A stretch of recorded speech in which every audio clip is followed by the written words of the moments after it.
मतलब जब सही समय आएगा ना तो इनसे हिसाब किताब लिया जाएगा।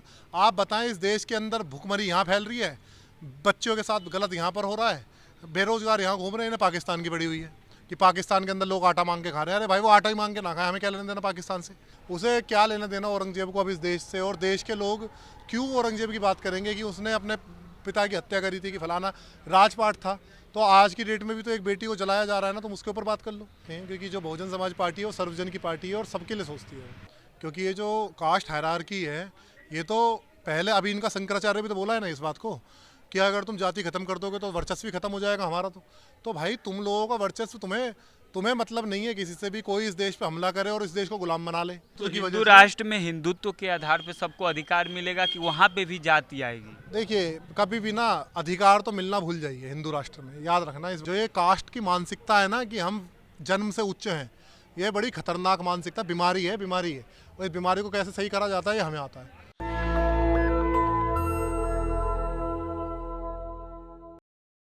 नमस्कार, मैं श्रवण कुमार, आप देख रहे हैं नेशनल दस्तक और हमारे साथ बातचीत करने के लिए स्वयं अंबेडकर जी हैं, जो पेशे से एडवोकेट हैं। और आप लोग जान रहे हैं, इस देश में अगर बात किया जाए इस देश की, भारतवर्ष की, तो आज धरातल पे जो रेहड़ी पटरी पे जो दुकानें लगाता है वो भी डरा हुआ है। क्या इसके पीछे की वजह है, मैं इन्हीं से जानने की कोशिश करूंगा। सर, हम लोग ग्राउंड रिपोर्ट करते हैं और जाते हैं और लोगों से बातचीत करते हैं, चाहे शिक्षा को लेकर, स्वास्थ्य को लेकर, एजुकेशन को लेकर, और जो सरकार है अभी भारतीय जनता पार्टी की, तो लोग बोलने से झिझकते हैं। आखिर इसके पीछे की क्या वजह है? आप एक एडवोकेट हैं, इसलिए मैं जानने की कोशिश कर रहा हूँ। देखिए, इस देश के अंदर जो है दम घोटना एक बहुत, मतलब जब सत्ता में लोग बैठे हैं सरकार में, उनका शौक हो जाए दम घोटना आम आदमी का, तो फिर वहाँ बोलने से लोग डरते हैं। और जिस लोकतंत्र में लोग बोलने से डर जाएंगे तो आप समझ लीजिएगा वो लोकतंत्र खतरे में है, वो देश खतरे में है, उस देश की हारमनी, उसकी शांति, हर चीज़ खतरे में है।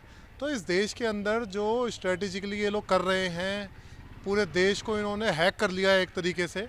जो इस देश का संख्या बल है, जो कम्युनल हारमोनी थी, सांप्रदायिकता के आधार पर ये लोग इस हद तक लोगों के मन में डर बैठा चुके हैं कि आप लोग सोच नहीं सकते हैं कि लोग अपने आप को असहज महसूस करते हैं। मुस्लिम समाज हो, दलित समाज हो, ओबीसी समाज हो। अभी बताइए, एक ओबीसी समाज की बेटी को जैसे हाथरस में उन्होंने करा था उस बेटी की, दलित बेटी के साथ, सेम ओबीसी बेटी के साथ उसी तरीके से करा। बेटी की डेथ हुई अस्पताल में, उसको लेकर के रात को जला दिया गया। अरे योगी जी का पता नहीं, मेरे को समझ में नहीं आता इनकी जो पुलिसिया हरकतें हैं, मैं कहूँगा जो साजिशें हैं, ये किसी को समझते नहीं है अपने सामने कुछ भी। और जब ऐसे सो कॉल्ड राजा महाराजाओं को तुम सत्ता में बैठा दोगे तो भाई फिर तो वो राजा महाराजाओं वाली हरकतें करेगा, तो वो कर रहा है। तो जो इस समाज के अंदर जो लोगों को जिम्मेदारी निभानी चाहिए थी वो नहीं निभा रहे हैं। अंबेडकर जी, आखिर इसके पीछे की क्या वजह हो सकती है? क्या एजुकेशन सिस्टम फेल है, जहाँ पे संविधान जाना चाहिए, जहाँ पे लोग पढ़ लिख कर अपने हक अधिकार की बात कर सकें, वो नहीं पहुँच पाया, या धर्म के एजेंडे में उनको इस तरह से लिप्त कर दिया गया ताकि उनको डरा सहमा लोग रहें?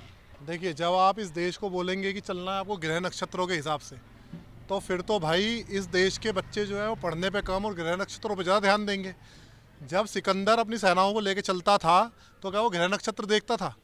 उसे तो बस देश जीतने होते थे। तो जो इस देश के अंदर हमारा जो इंटेलेक्चुअल माइंड है, हमारे जो विद्यार्थी हैं, उनका दिमाग जिस चीज़ पर लगवाना चाहिए था, एजुकेशन बजट को हाई करके, तो आप सोचिए जिस देश के अंदर एजुकेशन बजट उसकी आर्मी बजट से कम हो, तो आप क्या सोच रहे हैं कि आप वहाँ से कितने प्रोडक्ट निकाल लेंगे? सरकारी स्कूलों के क्या हाल हैं आप लोग जानते हैं, इस देश के अंदर नौकरियों के क्या हाल हैं आप लोग जानते हैं। आप ये बताएं, भारतीय युवा जाए तो जाए कहाँ? वो टैलेंटेड है, वो मजबूत है, लड़ने को, दिमाग से लड़ने को वो हर चीज़ के लिए तैयार है, बावजूद उसके क्या उसको सही अपॉर्चुनिटी मिल पाती हैं? कभी भी नहीं मिल पाती हैं। तो आप क्या लोकतंत्र की इसको खूबसूरती माना जाए, या क्या माना जाए, किस तरह से देखिए, लोग डरे शामिल हो? लोकतंत्र होता तो शायद से कुछ और ज़्यादा मिलता है। इस देश के अंदर लोकतंत्र लगभग नगण्य कर दिया गया है। अघोषित आपातकाल के अंदर हम लोग चल रहे हैं।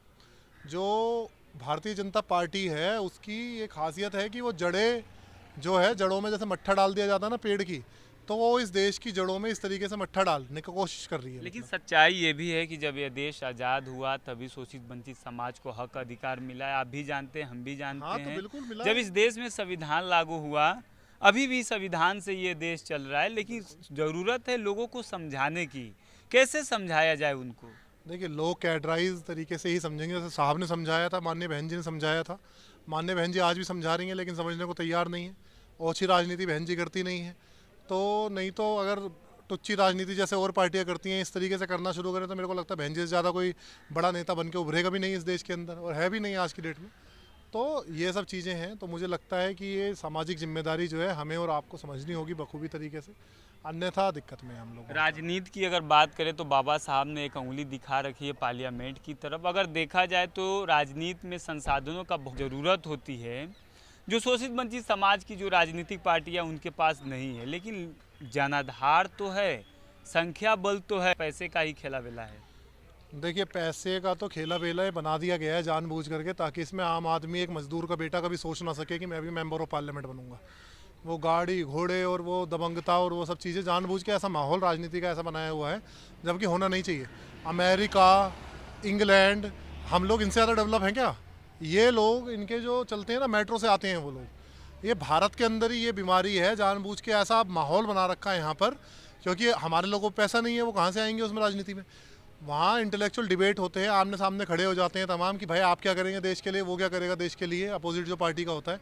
हमारे देश के अंदर ये बीमारी है कि आप 100 गाड़ियाँ ले करके जा रहे हैं और इतना इतना मतलब हवा बना रहे हैं चीज़ों की। वो जानबूझ के इसलिए बनाया जा रहा है क्योंकि इनको पता है ज़मीन और पैसा इन लोगों के पास है।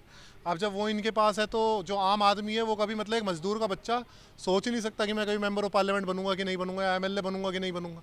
तो वो स्ट्रेटेजिकली जो इस देश को रूल कर रहे हैं ना लोग, उन्होंने जानबूझ के सारा पैसा कुछ एक घरानों के हाथ में डाल दिया है जानबूझ करके, ताकि पैसा उनके पास रुक जाएगा, तो आम आदमी तो बस 2 रोटी के लिए दौड़ता भागता रहेगा, और वही काम इस देश के अंदर हो रहा है। आप एक इंटेलेक्चुअल डिबेट की बात कर रहे थे, क्या जो मेन स्ट्रीम मीडिया में जो डिबेट चलता है, अभी मान लीजिए बजट पे बात हो रही थी, क्या चुनाव पे बात हो रहा देखिए, था। मेन स्ट्रीम मीडिया को मैं बता दूं, ये सारे के सारे एक तरफ से दलाल हैं।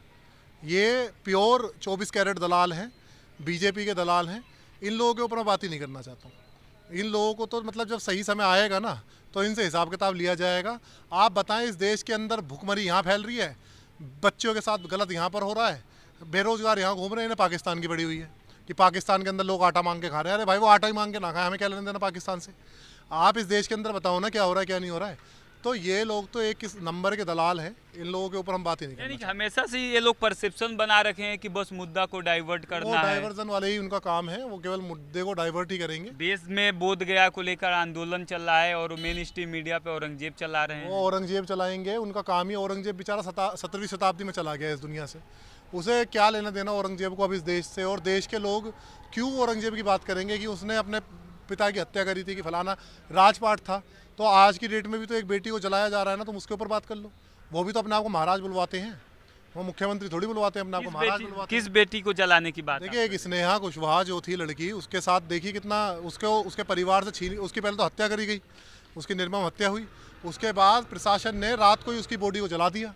आप बताएं, सेम इसमें हाथरस कांड में किया गया था ये काम, जो एक वाल्मीकि समाज की बेटी के साथ। तो आप जब देश की बेटियों को ही बेटियां नहीं समझ रहे हैं, तो भाई ये किस तरीके से होगा, आप बताइए आप ना। एक यूथ हैं, आप काफ़ी समझदार हैं, एडवोकेट भी हैं, लेकिन आज के डेट में देश के जो युवा लोग हैं उनको कैसे समझाया जाए? आपके पास कोई ऐसी स्ट्रेटजी है? बिल्कुल, हम लोग देखिए कैडर करते हैं अपने, हम लोग जगह जगह जा करके, हमारे गुप्त कैडर होते हैं, हम लोग नहीं दिखावा करते हैं फालतू का।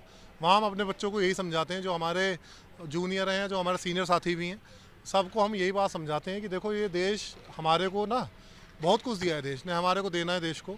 अब हम कैसे दें? हम लोग एक तो अपने आप को मजबूत करके दे सकते हैं, अपनी पार्टी को मजबूत करके दे सकते हैं, क्योंकि जो बहुजन समाज पार्टी है वो सर्वजन की पार्टी है और सबके लिए सोचती है। अगर गांव में अगर बात किया जाए, अगर गांव में हम लोग सर्वे करने जाते हैं तो जो मल्टी टैलेंटेड जो बच्चे हैं, जो पोस्ट ग्रेजुएट हैं, ग्रेजुएट हैं, उनको आरक्षण के बारे में ABCD नहीं पता है। आखिर क्यों? क्या वो लोग पढ़ाई करके कौन सी पढ़ाई करते देखिए, हैं? ये इसलिए क्योंकि हम लोग सत्ता से थोड़ा दूर हो गए।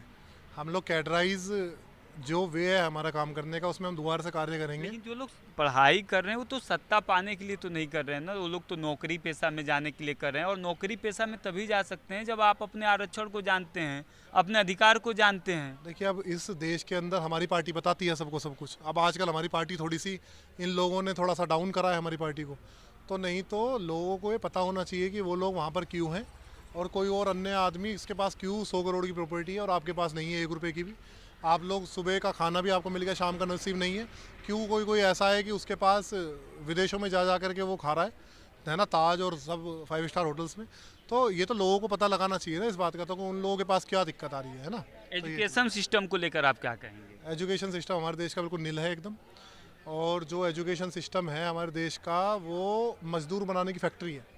वो जानबूझ के इस तरीके का, और मैं बता रहा हूँ आपको, सब कुछ ना 10-20 घराने हैं इस देश के अंदर, सब उन्हीं के हाथों में है। पैसा कह रहे हैं कि वो धर्म का एजेंडा चलाने के लिए बस सब उन्हीं के दिमाग की उपज है। वो जो पैसे वाले लोग हैं ना, 10-20-50 घराने जो इस देश को चला रहे हैं, और ये सरकार उन्हीं की देन है, उन्होंने इस्टेब्लिश करवाया है।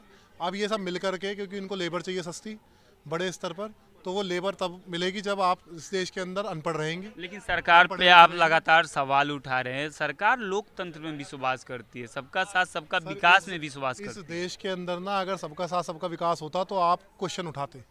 आप एक बेटी को इस तरीके से जलाने पर क्वेश्चन उठाते थे, क्यों उस बेटी को ऐसे उसके घर परिवार से छीन करके और जला दिया गया। आप क्वेश्चन उठाते उन तमाम अत्याचारों पे जो इस देश में आदिवासी बेटियों के साथ हो रहे हैं, जो दलित बेटियों के साथ हो रहे हैं।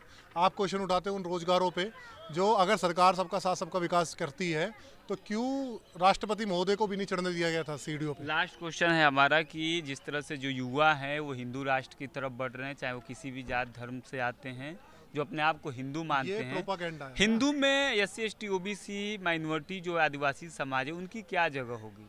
देखिए, हिंदुओं में उनके हिसाब से तो उनकी जगह नीची ही होगी ना, क्योंकि ये जो कास्ट हायरार्की है, ये तो पहले अभी इनका शंकराचार्य भी तो बोला है ना इस बात को, कि अगर तुम जाति खत्म कर दोगे तो वर्चस्व भी खत्म हो जाएगा हमारा।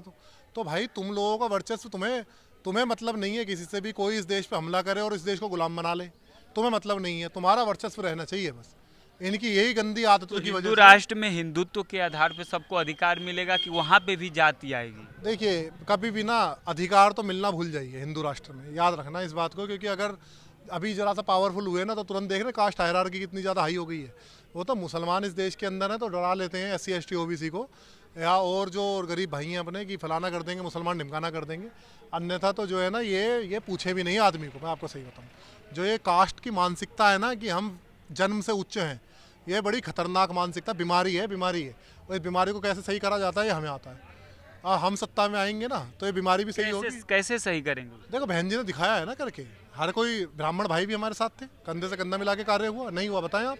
2007 से 12 में कितनी ताकत दी गई है ब्राह्मण भाइयों को भी, किस समाज को पीछे छोड़ा गया। 17 रेड लाइट मुसलमान भाइयों को दी गई हैं, 17 लाल बत्ती उनके पास थी, 5 लाल बत्ती गुर्जर समाज के पास थी, कुशवाहा समाज, कोयरी समाज, कुर्मी समाज, हर समाज को मान सम्मान दिया गया था। भागीदारी मिली थी जब बसपा की सरकार। तो बताएं आप किसके साथ? हमने बताया ना कि भाई कैसे मान सम्मान होता है एक दूसरे का। ब्राह्मण भाइयों को कितना सेफ्टी था वहाँ पर। इसको भी मारा है ना, दुबे को।